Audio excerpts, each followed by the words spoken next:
Hello and welcome to Think Like a Game Designer. I'm your host, Justin Gary. In this podcast, I'll be having conversations with brilliant game designers from across the industry with a goal of finding universal principles that anyone can apply in their creative life. You could find episodes and more at thinklikeagamedesigner.com. In today's episode, I speak with Kyle Thiermann. Kyle is a professional big wave surfer. He is a journalist and copywriter published in Men's Health, Surfer, Outside Magazine. He's a creative director and advertising guru who has worked on brands for Patagonia, Yeti, and Mudwater.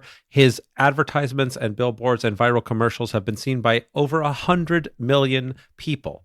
He is also the author of a book that is launching today, November 18th, 2025, called One Last Question Before You Go, Why You Should Interview Your Parents.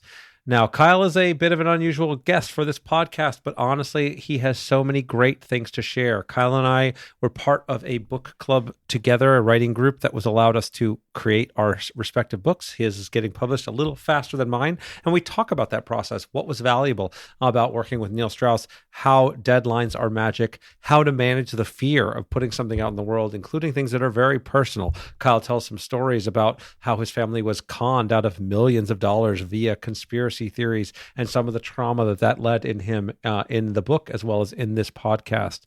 We talk about the process of creating effective advertising for million-dollar campaigns and multi-million-dollar campaigns. We talk about the value of bad ideas and the step-by-step process for overcoming the fear of writing on your own, how to work in groups, how to overcome the fear of a giant 6-story tall wave coming your way, and the overlap between all of those things. We also talk about the importance of being able to have real conversations and ask good questions. For those of you out there that maybe don't get along with some members of your family, or we're right around Thanksgiving time, maybe you have an opportunity to have some better conversations, and we talk about how to do that, how to build relationships even when you don't agree, how to dig deep and learn about the people that you care about before maybe it's too late. Honestly, getting to have this conversation with Kyle was such a great thing for me. It has motivated me to have those interviews and those conversations with my own parents. And there's been some great lessons that I know I can apply to my own company and to my creative projects and how I market and reach new audiences in a way that's genuine and valuable. So I know you're going to get a ton of value out of this. So without any further ado, here is Kyle Thiermann.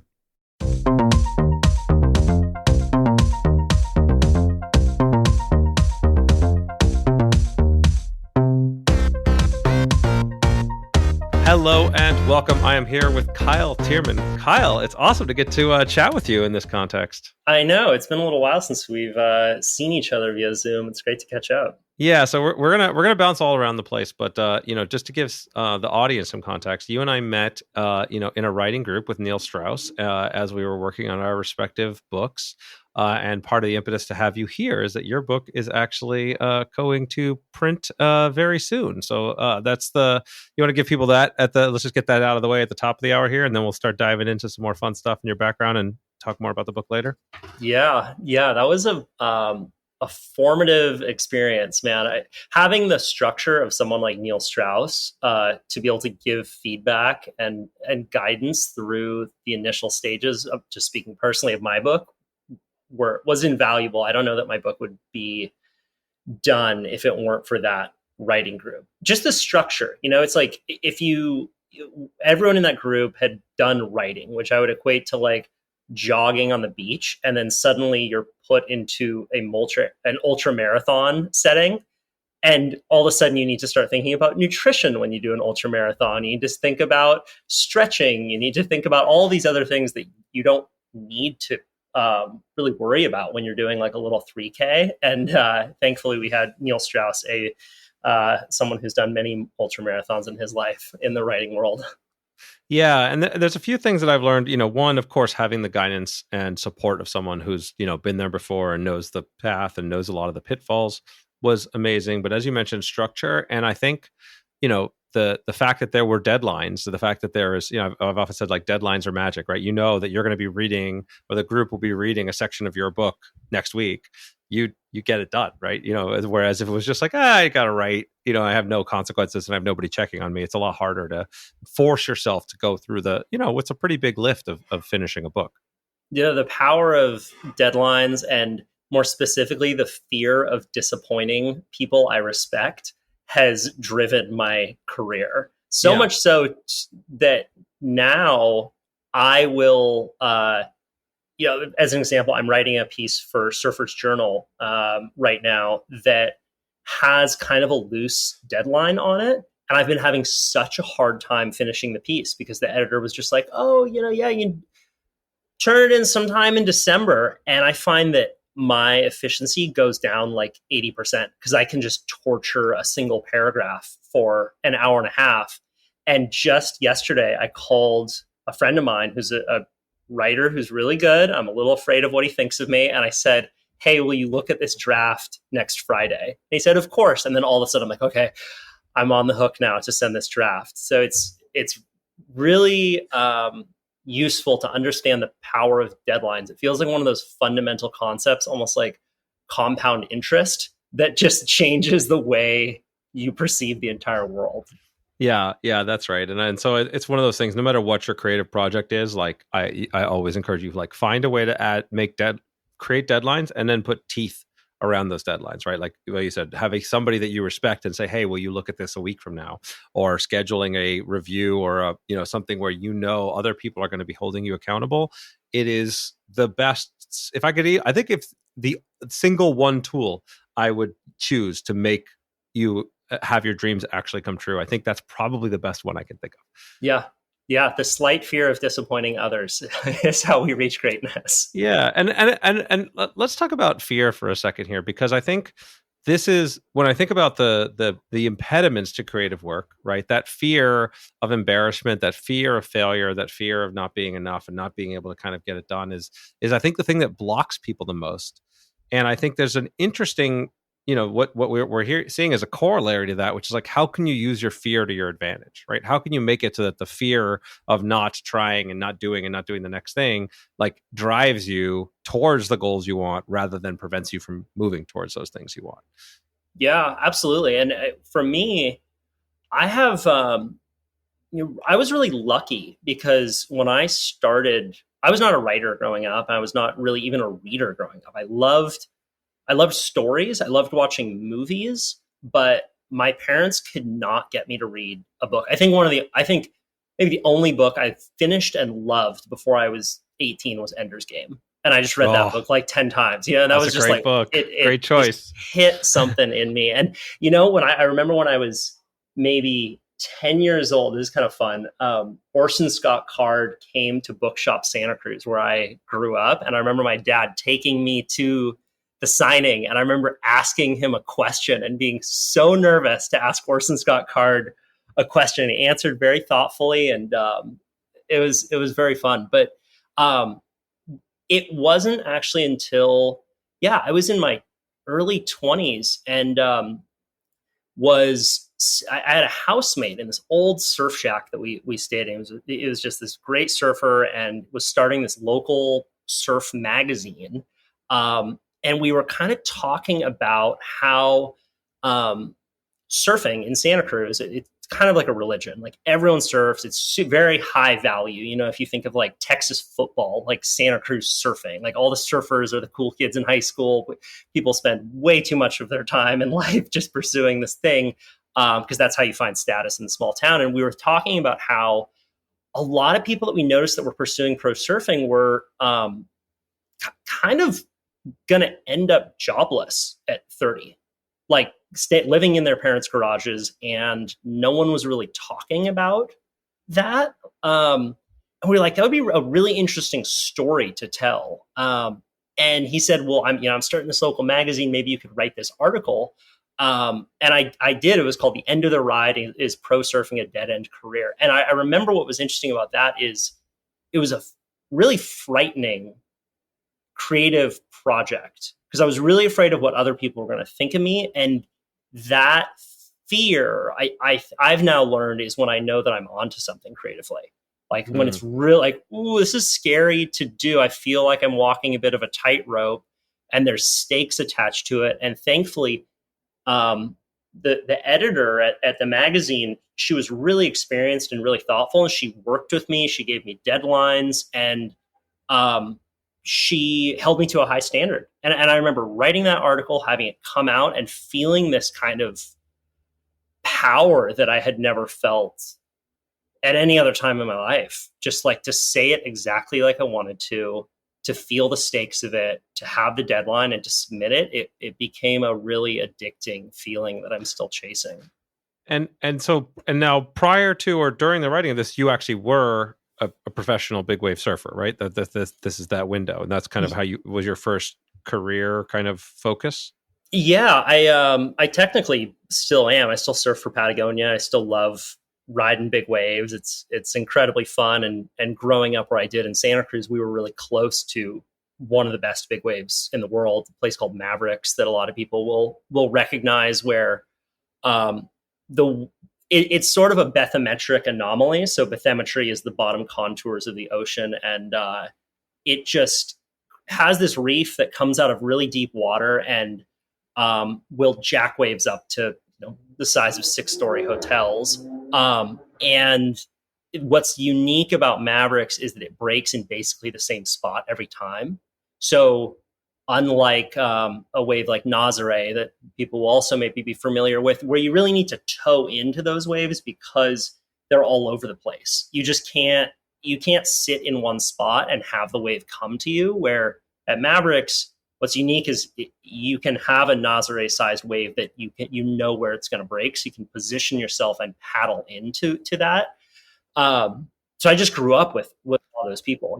Yeah. And so I want to pause here, right? Because I talk a lot about fear in my podcast. I talk a lot about fear and creative work, and for the most part, my advice is like, the fear is an illusion, and the bad things that are going to happen to you are not really a big deal. And once you're on the other side of them, you'll realize they're not a big deal. That's true for any writing a book or starting a company or doing anything. But these waves, it to me as the not surfer, I have learned to surf, but nothing like what you do. That sounds actually terrifying. It seems like something you should really be afraid of, because if things go badly, you die. So I want to understand your relationship to fear when it comes to a 6-story wave coming down on you. Yeah. Is it just like no big deal and you just grew up with it, so whatever, you don't think about it? Is it that, like I'd love to understand fear in this space where there's and from my perspective at least, something that's really worth fearing. Yeah. You can't be falling off the sides of a 6-story building and be like, "This is just an illusion. This is just an illusion." let's read Big Magic by Elizabeth Gilbert again. But it's the same fundamentals. It's the exact same fundamentals. And writing this book was a really scary project for me because I got into some very personal stuff with my family. Surfing big waves is a very scary process, and even though there's a difference in what you're doing, for anyone working in the creative field who's felt that, it is, in my opinion, the exact same feeling that arises in your body, and there are many parallels to how you can overcome that fear. So I can tell you a few ways. Yeah, that absolutely. If you have tactics that work on a 6-story, not falling off of a giant 6-story wave and surviving that, they got to be able to help people with the other creative blocks they might have. So yeah, what do you got? The first is to find people in that world. Like I know it sounds really simple, but like find people who do the thing that you want to do, who are better than you, and make it somehow worthwhile for them to show you the ropes. Like that really has always been my tactic whenever I'm trying to learn new skills. You see someone who has that, and for me with writing, like how I met Neil Strauss was I said like, "Hey, let's go surfing together. Like I think I could give you some pointers." And like I can't show him anything about writing, but like with surfing, I had this little thing that I was like, "Hey, let's go surf." And I find that most of those kinds of people are very willing to give if you can just not waste their time. So when it came to surfing big waves too, my housemate was the same guy who started that magazine. I remember I was 17 years old, and he was known as someone who went about big wave surfing in a very responsible way, and that's what I wanted to do. Because there are people that are just insane, and there are people also that train for it. And he seemed like one of those guys that really train for it. So I asked if we could maybe do workouts together. And we would just do these short sessions. We didn't go surf the wave immediately. It was just about these really short training sessions and working up to that eventual big wave. Finding those small successes for me, from surfing the small waves in Santa Cruz to then getting my first big wave board. I think that was a really big one. And then eventually leading to that like day of surfing Mavericks that I remember was terrifying, but once you do it, you survive it, and ultimately you build the identity to think of yourself as a big wave surfer or as a creative or as a writer, and that's when the ultimate habit shift starts to happen. But it's a slow progression, and the biggest to whittle that point down to just one thing, it's find the people that are doing the thing and hang out with them as much as possible. Yeah. So couple follow-ups here, right? I think that the note about, build up small successes over time, you find those opportunities to increase your identity as the thing you want to be, I think is massive. When it comes to, finding mentors or other potential advisors, adding value to their life and showing you're not wasting their time, I would guess that there's people in our audience that maybe have a little bit of imposter syndrome there and are saying, well, yeah, sure, you're a pro big wave surfer. You've got all these accomplishments. Of course, you can go approach someone like Neil and it's fine. But I'm just me. I just, Sure. I don't have that. Like, what would you say to somebody like that had that fear? I think that you'd be, it's like, you ever seen someone who has a broken down car and they're on the highway and say like, need gas, please help. Most people are not going to stop. If you see someone on the side of the highway that's pushing their car down the street, everyone will stop and help. Like, you'd be amazed at how many really high level people are willing to help if they see that you're doing that work. Like, show them that you're doing that work like that. And that was what I did with Big Wave Surfing. I'm like, hey, I'm going to go train in the pool. Do you want to come? Yeah, I'm going to come. It's not like, hey, will you do it with me? Because if you're not, I'm not. Like, you need to have the mindset, like, I'm fucking going to do this with or without you. Will you help? That'll make it easier. Right. Like, and that was the same thing with Neil. Like, I told him, like, look, man, I'm going to write a book. I am a writer. Like, and I'm young, and where I want to get to is still way ahead of me, but it's happening with or without you, man. And like, that mindset, I think, is what it can be really attractive to people, because they see that they're not going to waste their time on you.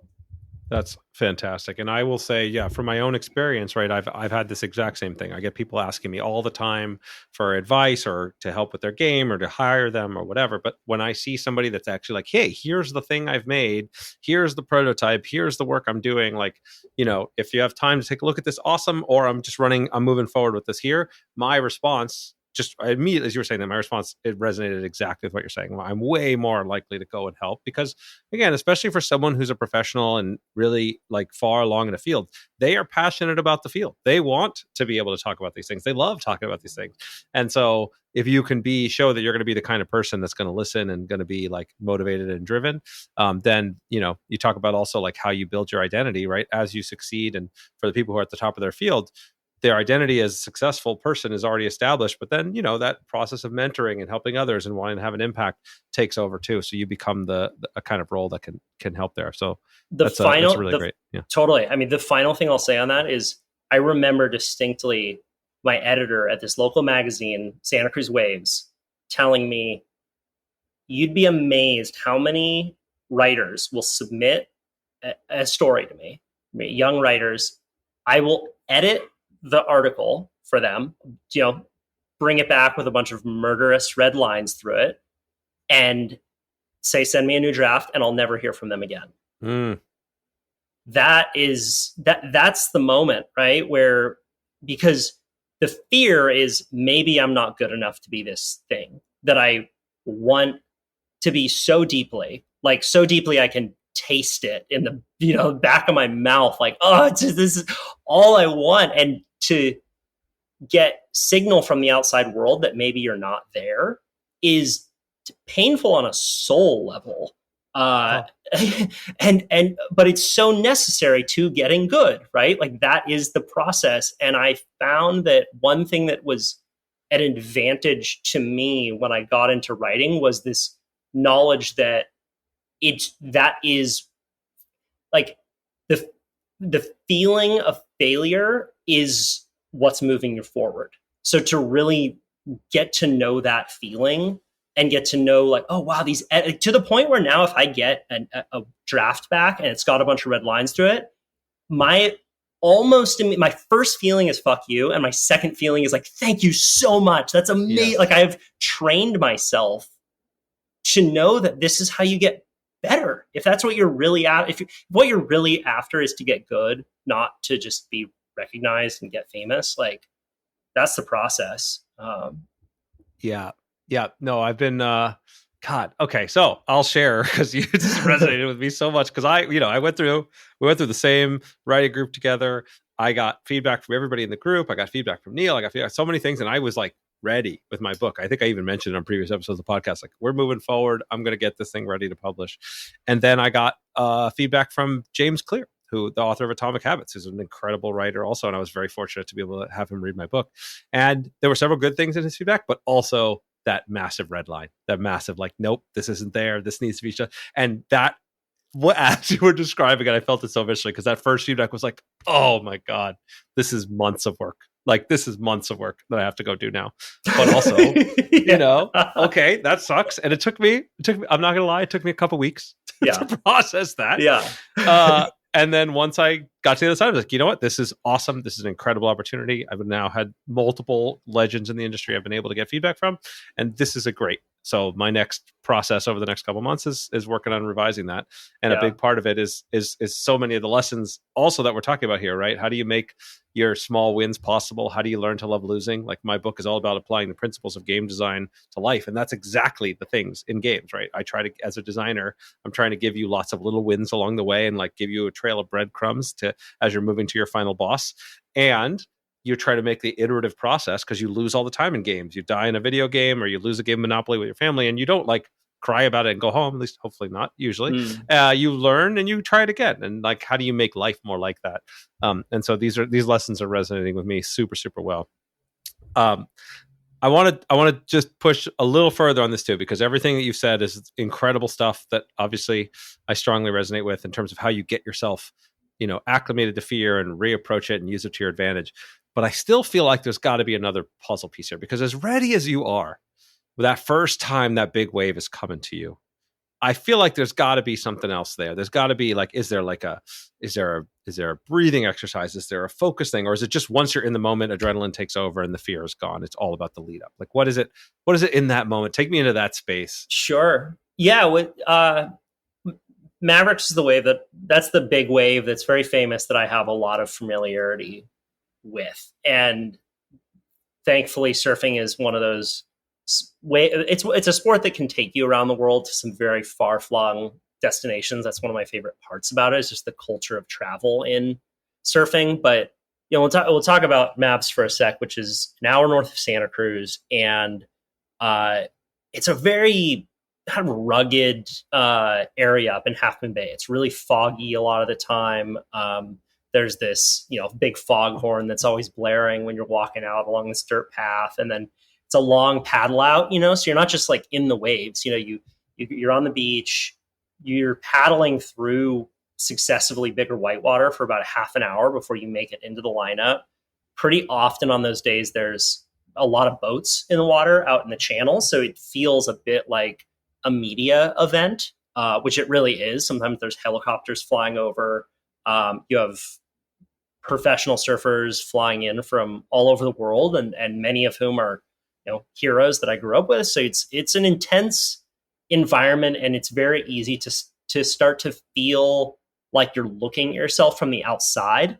I don't know if you ever had those experiences where like you meet a famous person and all of a sudden you're thinking about yourself from a third person. Like you're like, it's like you say something and then all of a sudden you're like, that was so stupid of me to say that. Why'd you say that? But like, for me, a lot of what I try and do when I'm out there is to reconnect myself to just the feeling of being in the water. So I really like paddling. I really like, I'll dip myself underwater, kind of flush my wetsuit, so I feel that like cold on my skin. This is actually a Tim Galway practice. He wrote The Inner Game of Tennis, which was a book that applied specifically to tennis, but then had hugely broader applications. And he talked about thinking about the bottom of your feet when you're on the tennis court, which just really grounds you down into a tactile feeling of like, I'm doing the thing and I feel it in my body. So I really always try to get into body sensations when I'm approaching surfing. And then when I'm out there, there is, and I think that this is an element that you're kind of speaking to, like maybe there's got to be something else. When all of the lights are green and you're ready to go on a really big wave and it's really scary, you do need to, or at least I need to, I like, fuck it is just like, you just need to go for it. Like where you stop thinking about it and you're just like, I am absolutely going to go on this wave. And it's a very kind of, it's a primal instinct, it's like trying to tackle someone. Like you're not thinking when you're trying to tackle someone. And it's quite a fun state to get into because we spend so much of our time up here in the head, and just getting down into it and then actually pulling it off is it's quite an adrenaline rush. And that's why it's not for everyone. I mean, surfing the big waves is like, it's a very small amount of people that actually enjoy doing it over years of time. Yeah. But I think I think there's a lot of value, and I appreciate you really making that concrete and visceral for us. I think that there's a lot of value in finding these visceral, physical challenges and moments that can help you both overcome fear and feel exactly that, like get out of your head, right? I am a very analytical person by default. As a gamer, as a business owner, I'm always like trying to break everything apart. But a lot of my best ideas, a lot of the best parts about how I'm able to show up really come from those periods when I'm able to get out of my head. And so people don't have to go surf a giant big wave to do this, right? You can do this getting into an ice bath. You can do this pushing yourself in a 5K or whatever your limit is, where there's something that's like harder for you. Like when I used to run cross country and do a lot of running too, you get out of your head, you're just fully in the rhythm of it. And there are different tools like that. And I always like to kind of bring that up because a lot of people that are listening don't necessarily make that connection between the physical things and the kind of mental work that a lot of people do. And I think they really are, and that they serve each other. So I think whether or not the big wave is for you, there's a lot of lessons there. Just to sharpen up that point, I think that one of my favorite, there's a lot of things that we talk about that are going wrong with culture right now. And one of my favorite things that I think is going right is people are really starting to recognize the connection between the mind and the body. And there's no longer this idea that you can only be an athlete or an intellectual. Like you see people who are some of the best brains in the world who are also really incredible athletes, and they're using their bodies in profound ways. And when you ask them about that, they tell you, whether it's Michael Lewis or Malcolm Gladwell, like those guys are amazing athletes. And they say that when I'm working on a problem on a book, I'm going to go for a really big run. And I've always felt a lot of like connection with that idea because growing up, I had a lot of energy. I couldn't sit still as a kid. Everyone wanted to put me on Ritalin. My mom just said, no, I think we need to get a trampoline. Without exercise, my book wouldn't be done. I will very often wake up pretty much every morning, do a workout, and then sit down for a writing session because it just gets me out of my way. Yeah. And I used to, the culture point's a really great point because for me, it was exactly this, right? When I was growing up, it was like when I had to exercise, it was like a chore that took me away from the things that I really wanted to do, right? I really wanted to be gaming or doing whatever, working on different things.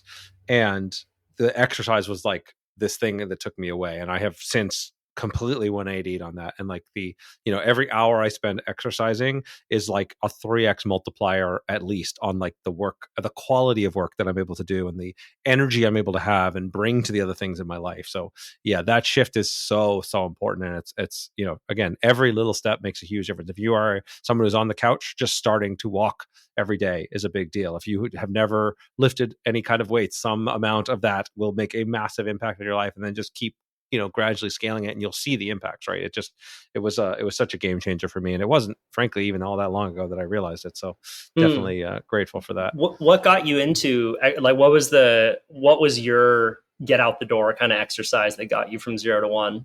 Yeah. So for me, there's a couple different moments, in my life. One, as I succeeded in my magic career and was still like very out of shape, about 40 pounds heavier than I am now. And I was like in my early 20s, and I was like throwing my back out like regularly. It was just like it was just this kind of moment where I'd come back and I'd actually won the world championships, and I did everything there was to do in that arena. And I was like, this is it. I have achieved everything. And I came back home to my apartment, and I felt exhausted, and I had my room was a mess, and I saw myself in the mirror, and I just saw like something I wasn't proud of, right? I just saw something that I was like, I couldn't, I was able to, for the longest time, kind of put it away and not have it be like something that was I could say, oh, well, I'm working on this. I'll get to my health later.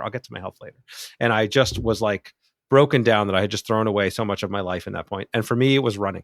Running was the thing. I could just go and I could just get out and just start running. And that allowed me to just kind of turn off my brain and start the process. And then I made it a non-negotiable every day. And I saw the transformations. And then that got me to be, at the very least, starting that journey. And then years later, I got connected to a community that had like legitimate, real exercise experience, and I could join a gym with and finding other people. This is the other like trick to this, right? Is like, if you're in a community of people who are default couch potatoes and default not doing these things, then that's going to be your default.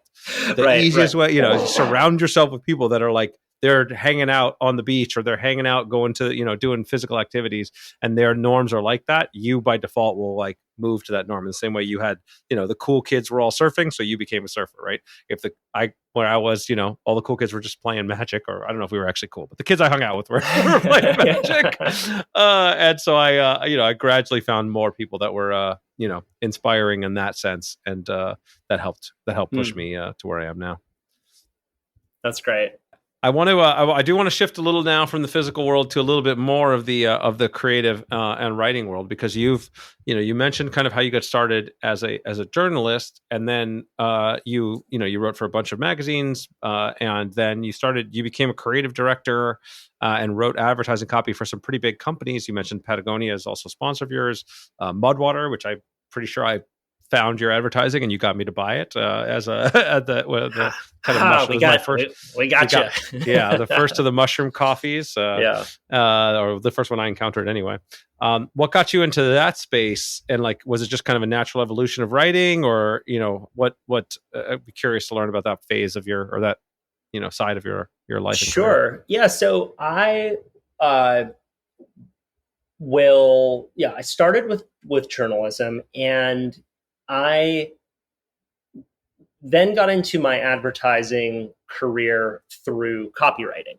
A lot of people might not know what a copywriter is. When I tell them I was a copywriter and still am, they're like, well, is that like legal stuff? And no, it's basically any writing that you see on a brand, whether that's, Just Do It with Nike, or it's a commercial that was written, or it's the copy that you see on an email. Like, all of that is done from a copywriter, or it's a concept for a really big campaign. And what I like about copywriting specific and advertising generally is that when you have, compared to an article, right, where let's say you're writing 3,000 or 4,000 words for an article, you're taking an idea and you're expanding it out into all these different beats.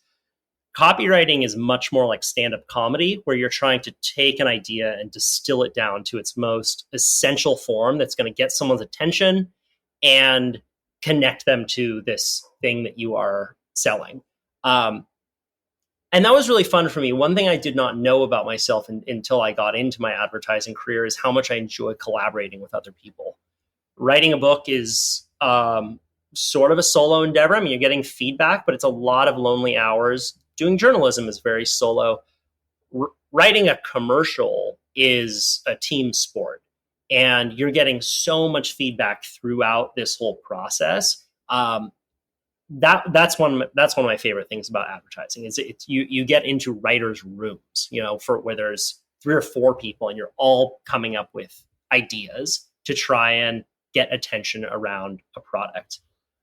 The way that I go for it, if you're gonna. No, yeah, I'm interested. Yeah, you're getting into the details of it. I want to, you mentioned a couple of principles around, what makes copywriting or good advertising copy different from other types of writing, which, as the analogy to stand-up comedian and kind of distilling things down. But yeah, how do you approach it when you're sort of, okay, how do I, I'm trying to sell, mushrooms, or I'm trying to sell whatever, clothing, right? How do I get somebody's attention, create a campaign? Like, I'm really interested in the details of that sort of thing. Absolutely. I love talking about it because it's a misunderstood art, because so many people have been served bad advertising, and advertising that is lying to you, advertising that is annoying you. And that's bad advertising. Like, the goal of, just like there's bad stand-up comedy, right? But the goal of it is to change someone's mood state for the better as quickly as possible, while getting them to understand the benefit of what it is that you are selling. And you maybe only have about 2 seconds to do that. The way that I approach every creative brief, and I now have a small creative agency that I run with a friend, is to look for the core insight.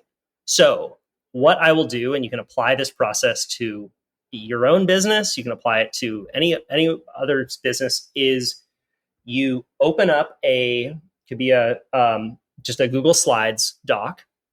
And the way it works is, I learned this from an agency I worked at called Humanot, where you prompt yourself with 2 questions or two statements, and then you finish the statement. The first statement is, do you ever notice that ... Wouldn't it be funny, weird, or interesting if ... So let's take Mudwater. Mudwater is one of the first brands that I started, and it's a coffee alternative that's like this chai mushroom drink. You ever notice that the whole world's addicted to coffee? Wouldn't it be funny, weird, or interesting if we treated coffee like a drug, like all these other drugs, right? Like, isn't it weird that we have all these drugs in the world that we say not to do, but there's this socially accepted drug called coffee that virtually everyone is on? What if we pointed that inside out and we're like, hey, do you drink coffee? If you do, you're on drugs. Okay, well, there's something kind of funny here. What if we did a whole kind of campaign around like drug use, right? And getting people off of coffee and onto this other thing. And all of a sudden you have ideas, right, that are kind of coming out of this core insight. But you do that with, the way that we do it in our writers' rooms for any brand is you come up with, every writer is told to bring 20 to 30 different insights and then ideas. And then you bring all that into one Google Doc. And by the end, if you have 3 writers, you've got 90 ideas on your first session. And it's this huge creative playing field then to build a campaign out of. But it all starts with that core insight. It all starts with noticing something weird. Okay, so to get more granular here, that this is, so you already know the thing you're trying to sell in this case, and so your ideations obviously are all around that. So is there any step before that where they're saying, okay, this is, these, like, I've heard people talk about building their brand identity, or like you mentioned that you want to change someone's mood. Is there some like emotive state you're trying to hit, or is it just this funny, weird, or interesting is the key here because you just need to get someone's attention? Generally, people don't care about the product that you're selling. It's an inanimate object. Um, there's no emotional state that people feel around it. So what you're trying to do as quickly as possible is get someone to see something that they don't care about and connect it as quickly as possible to something that they do care about. So you're kind of bringing these two things together and smashing them together as quickly as possible. So pretty often with advertising, you're taking different worlds and smashing them together to get people to care about something. Liquid Death is an ultimate example of this. They're selling water. Like water, there's nothing that interesting about water, right? Heavy metal, wait, that's really weird. That's so far away. We're going to smash these two ideas together, and all of a sudden, you get this huge brand. So it's a lot of stochastic thinking, right? And taking this thing and then just letting your mind wander with word associations, with other ideas that are sort of loosely connected to the thing. And then when you smash that together to your product, it's a very illogical exercise. There's not a lot of logic to it. And then you can come out with campaigns. And if you look at a lot of ads, they're all kind of done through this core insight methodology. Yeah, I mean, it makes sense, right? I mean, when I think about like brand building in general, right, across the board, it's, there's when I hear brand X, I naturally associate it with things, ABC, right? And like your goal in advertising is to, push those things together, or I often describe it as making a promise, and that, people can expect for you to deliver, and you build that over time. It's interesting when I think about it, in the gaming space, I would say that there's you will rely on the different tropes that people care about within that, right? So they'll care about, whatever the theme could potentially draw people in, or some specific thing about the mechanic, or some, environment that you're going to be in, that feeling you're going to have when you're actually there playing the game. And so it's interesting to think about bringing this, to whatever, a powdered caffeinated thing or whatever. It's really interesting. People don't care about that, but they may care about drug culture, right? That is, so then you bring drug culture into this thing that people maybe don't care about, and all of a sudden they're like, oh, that's kind of funny. I like these guys. But that's the method of doing it. And it's actually really informed my book writing. A lot of copywriters I find are not great long form writers because it's so glib. Like it's just so like one liners, it's really like just funny one liners. And then book writers or long form writers, I think, can kind of forget people's attention span. And then they start going so deep on this one idea that they lose everyone. So it feels a bit like jujitsu and karate to get good at both of those things. And it very much informed the book that I wrote, using short sentences that are really punchy and grab your attention with these longer sentences that can kind of go a bit deeper. And one thing that, I was really challenged to do through our writing group, and Neil Strauss called me out on this a bunch, is like, don't be glib. Like, you can't write a book and just have it be this pizzazzy, like beep bop, like this is so funny and cool. Like that is very common among advertising. If you get an ad email, it's not someone like burying their soul to you. It's just like, hey, this is kind of funny thing. But if you get caught in that frequency and you're not willing to really put something on the line, which I think more book writing is all about, and like, you can get caught in something that feels superficial. And that was really hard for me with this book process, was to actually be like, okay, don't subvert vulnerability with a glib joke here. Like, sometimes you don't want the joke. You're hiding behind the joke. Like, you need to just say it deeply how you feel.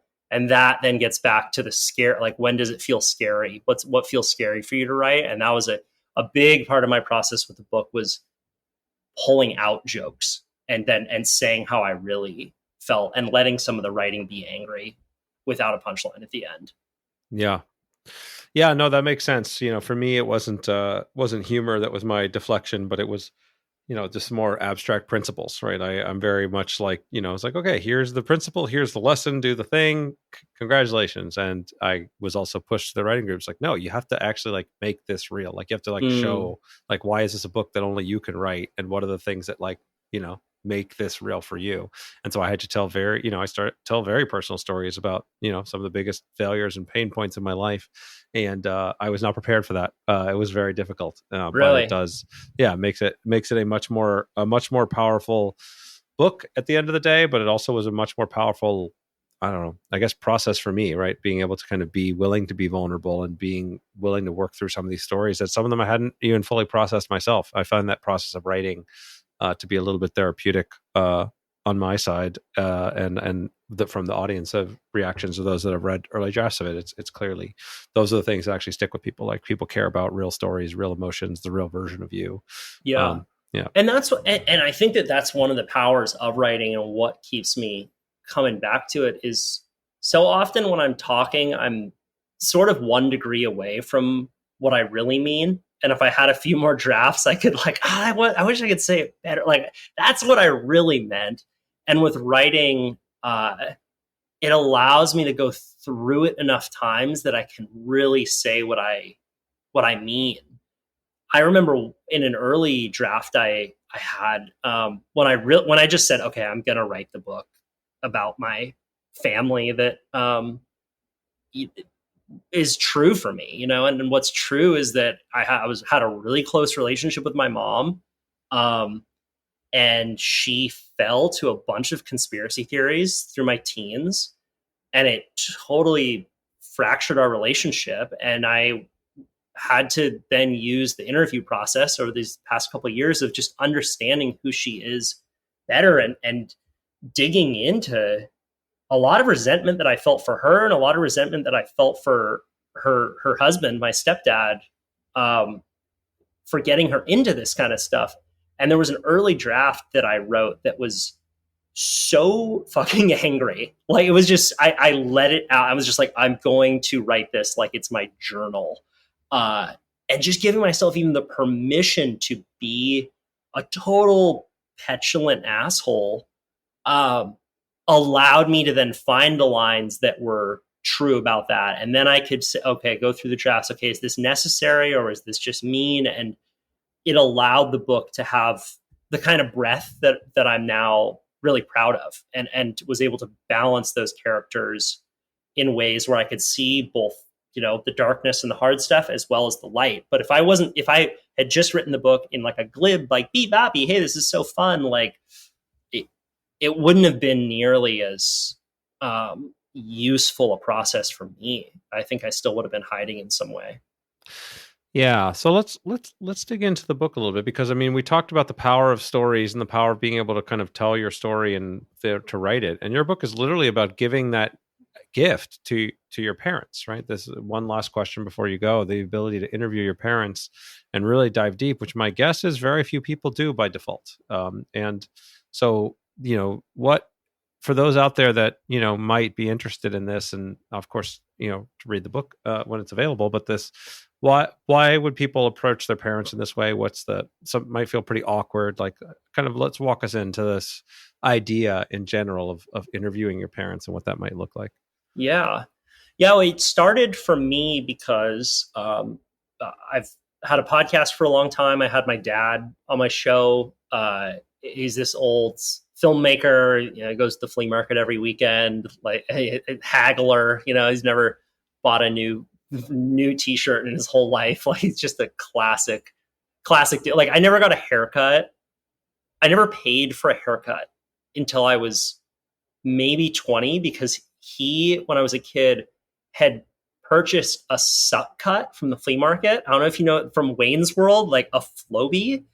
And he didn't want to he wouldn't, he just thought it was such a waste of money to take me to the barber. So I would get this vacuum cleaner powered haircut. And then all my friends started coming over, so they'd like line up, and he'd suck cut everyone's hair. Growing up, just a classic dude, and he's a good storyteller. Like It sucks as it cuts. It sucks and it cuts, exactly.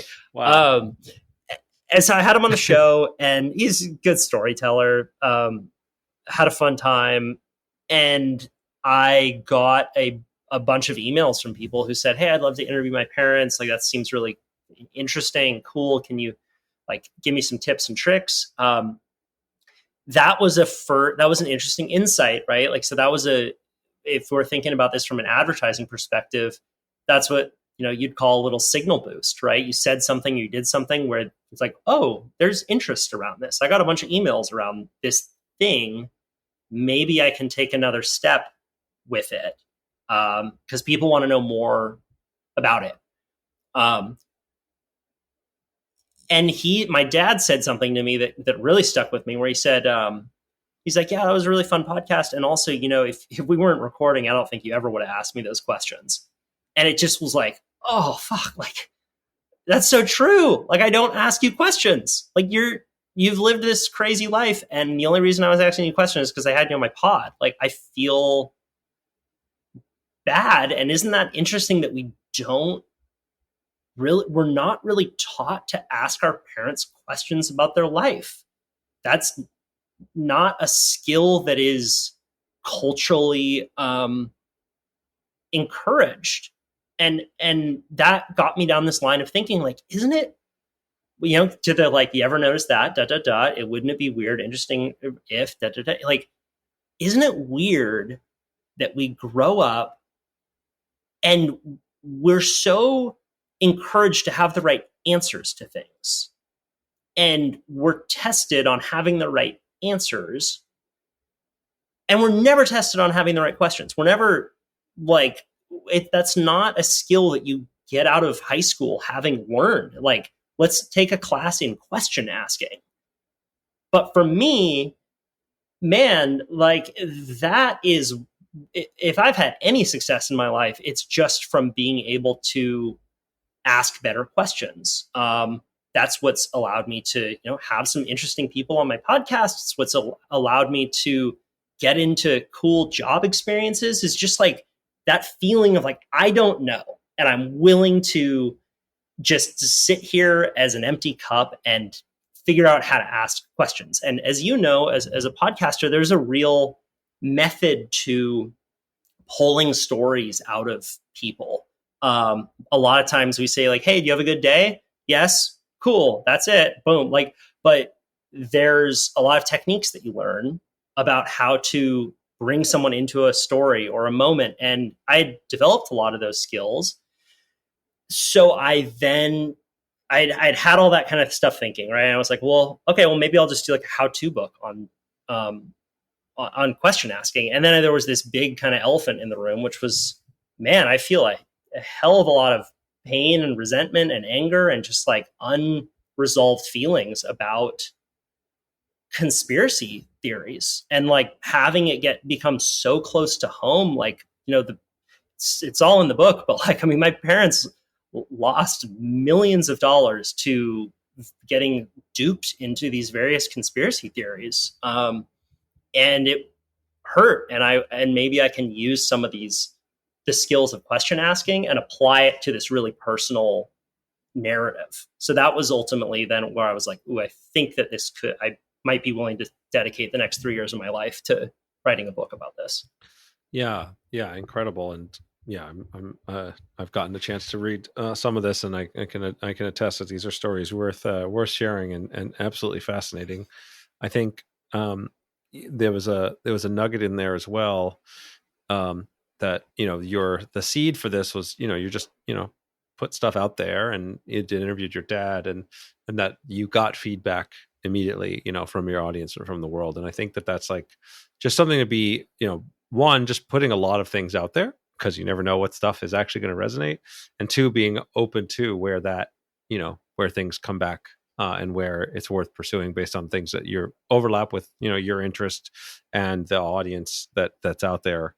and can lead you to, I'm sure 5 years ago there or whatever, this was not on your radar. You've had such a fascinating career that's jumped around so many different things. To see this, you know, I mean, well, maybe it isn't, but it just feels like it's got to be the most personal thing that you've put out there. Is that accurate? Yeah. Yeah. I mean, it's, it's weird because, I'm now in the promotion state of this book, right? It's a month for, I don't know when this is coming out, but like I finished the book a little while ago. So it sort of feels like someone else's now. And I feel like that is really healthy. Like there was a point where I was so close to the story that it was just like, I don't know if I can put this out there. This is so like, I would not be able to sleep some nights because I'm like, I can't believe that this is going to go out there. Like, oh my God, my mom's going to hate me. Oh my God, this is like just the scenarios of Thanksgivings moving forward was like, oh my Yeah. God. And thankfully, this says a lot about my mom, a lot about my stepdad, but they like to book and they support it and they recognize how important it is for me to put this out. And that says it says a tremendous amount about who they are as people, that we can disagree about what we believe to be true in the world, but still hold love through that. And that's really the point of the book, right? Is that we are going to disagree with our parents about so many things, and family estrangement is so common because we so often we'll just have completely different visions of the world, and there's no convincing one another of our version of reality. So the question is, can we still maintain loving relationships through that? Right. And I think that, there's calling people out is all the rage, right? And calling our parents out. And I don't know about you, but I love being called out. That really makes me feel so warm inside. But the idea of like sitting down and asking thoughtful questions about their lives it can be just good for relationships. Like, I don't know how else to put it, but I think that there's a lot of unnecessary suffering between families. And, there was an article written in 2024 in the New Yorker about family estrangement. And it was one of the top 10 most read New Yorker articles of 2024. It's just such a common thing that we are unable to kind of get through our stuff. And as a result, we become strangers to our own parents. So what my hope for the book is that this can, it's not going to solve any problems that you have with your parents, but it can maybe crack the door open to a bit more curiosity. And I think that is how relationships improve. It's through question asking. It's not through telling people how it is. Yeah, I think it's a very powerful frame, and I think like we're facing a loneliness epidemic, certainly throughout the country and many places around the world. And I think that ability to, we're all very divided, whether it be politics or whatever, world events or AI or whoever knows what other thing is that you should be freaking out about.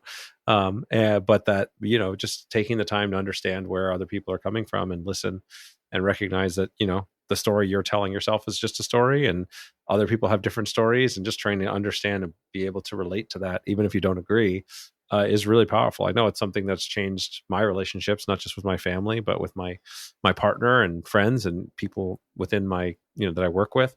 That ability to sort of ask questions with an open mind, reflect back what you hear, make sure that they feel heard, create that space is one of the more important skills to just, I think doing life well, let alone, getting along with your parents at Thanksgiving. Yeah, I think that too, I don't know if you've experienced this, but for me, one thing I was forced to grapple with is how much I would regress in maturity when I would be around my parents. Mm. I would come home for Thanksgiving and I would turn into a 16-year-old again, like such a petulant little shit. And the process of interviewing them and asking about these moments in their lives in college, and it forced me to get out of the state of child and into a state of journalist. And you're my subject who I'm interviewing, and just practicing getting into that state, even just for a little bit. You don't need to start your own podcast to learn how to interview someone. And it's a really valuable skill. It's just learning how to conduct a long form interview. And it's not rocket science. Just learning what a good question is. Happy to talk about any of that, but I think that it's just a skill that is very valuable for more people to learn. Yeah, let's leave people with a couple little tidbits, right? Just obviously more of this is going to be in the book, but let's say a couple things to be a better interviewer, ask better questions that they could bust out, whether it be with their parents or at their next social gathering. What would be your top three? Sure. So the one is from a guy who I interviewed for the book named Charles Duhigg, who wrote a very popular book called The Power of Habit and then later Super Communicators. And he has this concept called deep questions. So the idea is don't ask about the facts of someone's life on their own. Ask also how someone feels about their life. So rather than, so if I ask you where you went to medical school, the next question should probably be what made you want to be a doctor, right? So all of a sudden you're getting out of just this happened, and you're getting into someone's relationship with that event, including your parents.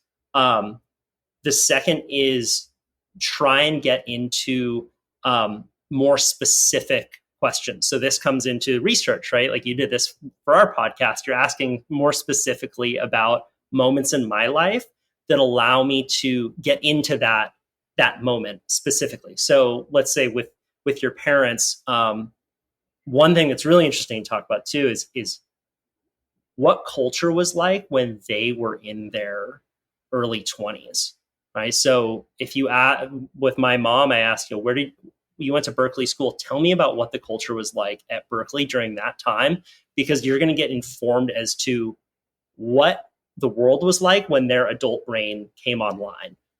Morgan Housel talks about this with finances, but depending on how the economy is when you are in your 20s, that will affect your financial appetite for risk for the rest of your life.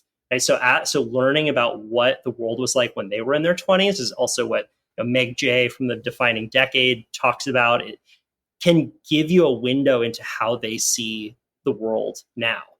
And man, the culture is changing so fast, right? Just asking about whether your parents grew up in the 1960s or 70s, like getting into some of those details can be really fun just to think about. Like, man, it was quite different even just 40 years ago. So that was some of my favorite parts to ask about. And then the last thing that I would say about questions, and this kind of gets into the theme of this podcast, is they should be at least some of the questions should be a little uncomfortable to ask. Like you should feel like a sense of maybe heat when you're bringing it up. A good interview shouldn't necessarily feel comfortable all the time.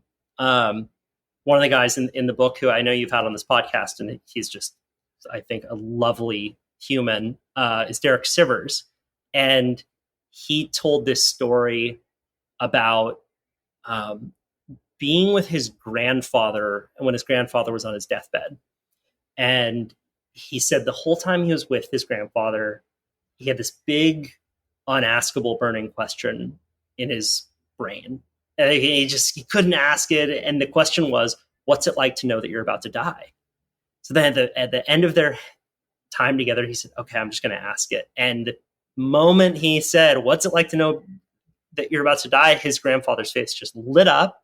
And he said, it's wonderful. Everything else in my life has been beautiful. And I think this is going to be beautiful too. I'm so excited. And then the next day he died. And Sivers said, ever since that moment, I make a habit to ask the bold question, because that's how relationships get closer. It's from that little bit of risk.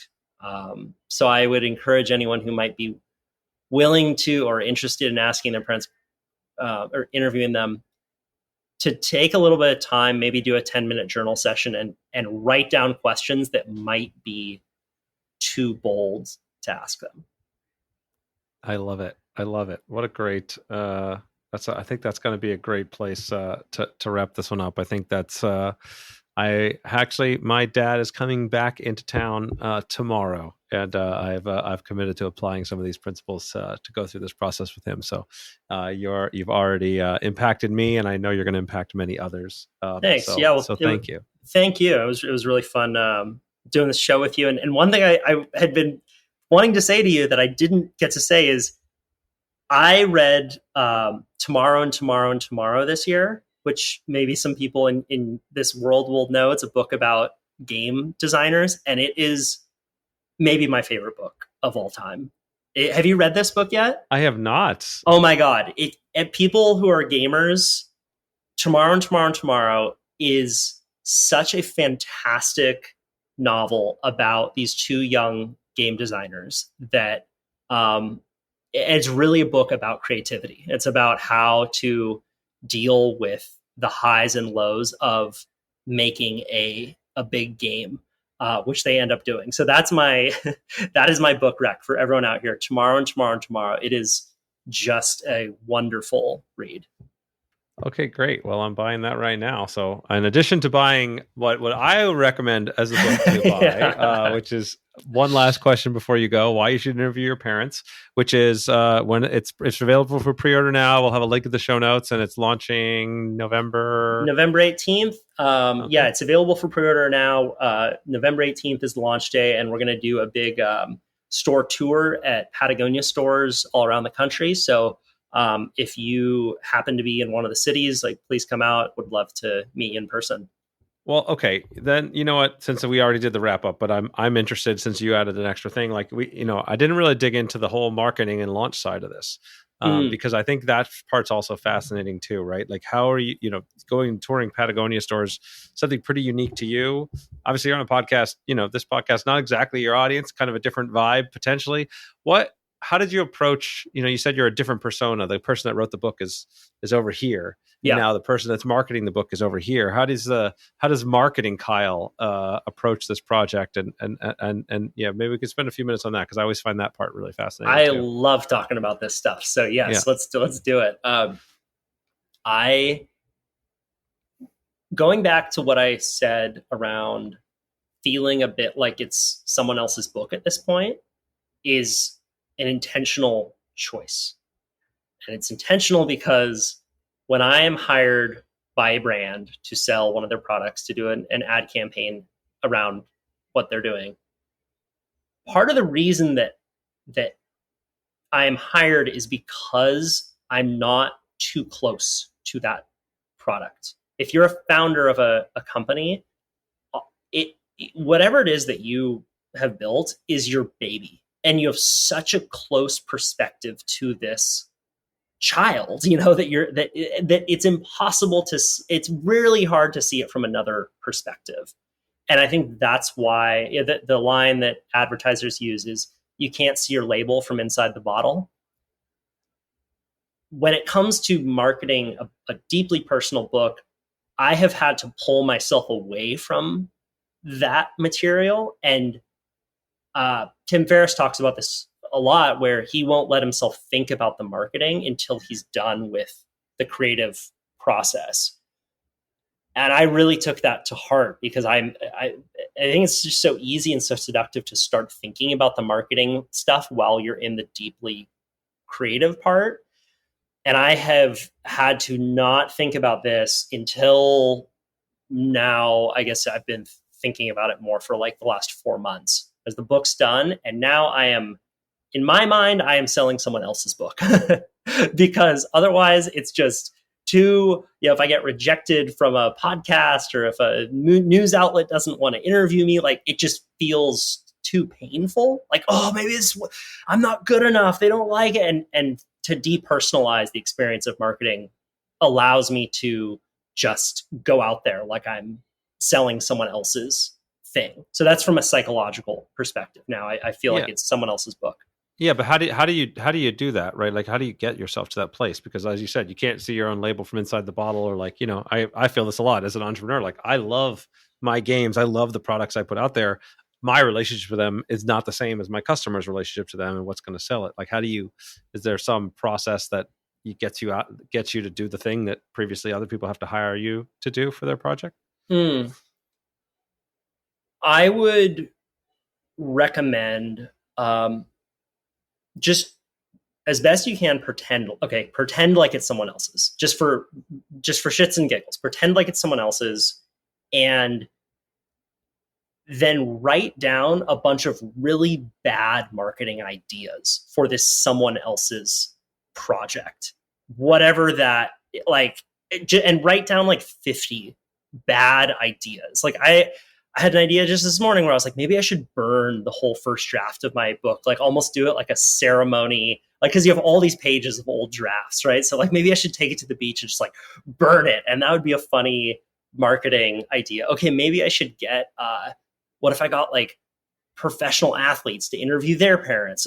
So I'm just thinking loosely about marketing from like a perspective of like, it's okay to have bad ideas around this thing, but creativity is a game of tonnage. And when it comes to marketing this thing, I just want to have a boatload of potential marketing ideas, and allow them to be bad. So that's one thing I would say is just do a writing session where you're writing down a bunch of bad ideas.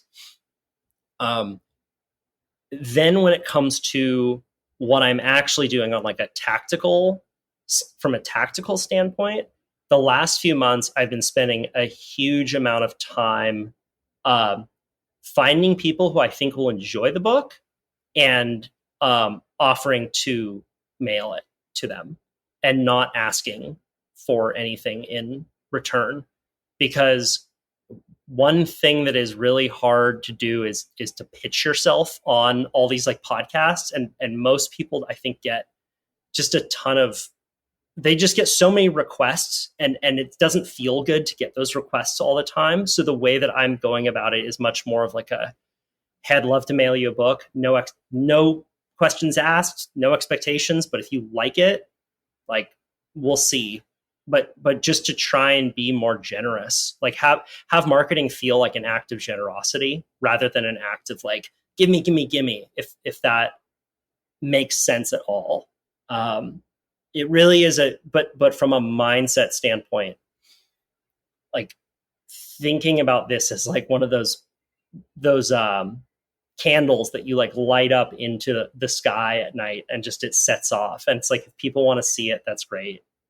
But it's not, there's no demand that you read my book. Like there's no expectation that this should be the most important thing in your life. But so I know that is more of an energetic thing, but I think that's one thing I'm really trying to hold through this process, is think of it as an act of generosity.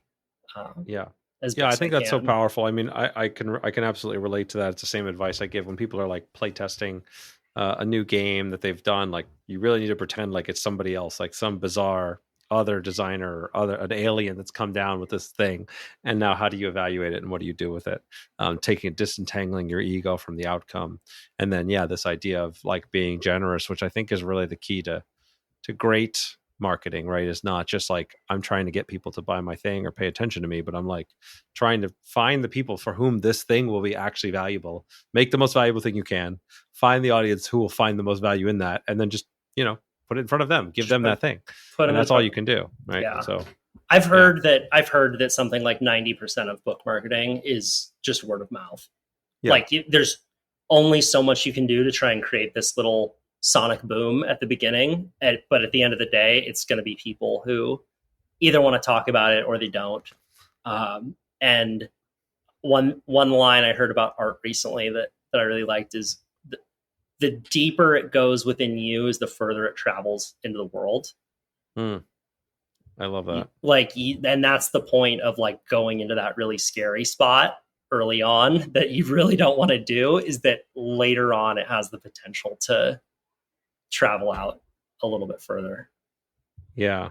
Oh, that's a much more beautiful way to say the thing I was going to say, which is no amount of great marketing will save a terrible product. Yeah. Which is, listen, you have something that's great. People want to share it. People want to expand it. People want, that it is transformative and a gift. And so most of the time that I have found, I've spent a lot of time trying to think about to get better at marketing, how to better reach audiences, all of those things. And what I found most often is just, do good work, try to serve the people that you want to serve, and keep getting better at that and putting yourself out there and opening up more to what you're capable of. And it tends to work out. Can't exactly explain why or how or when, but that's what tends to work the best in my experience. And people should listen to you because you're doing it and you've done it. Like, I know that sounds stupid, but like, everyone, you should listen to this guy. Like, he's doing. There you go. Yeah. Listen to me. You're listening to this podcast. Probably they have some interest in that already. So hopefully this is serving them.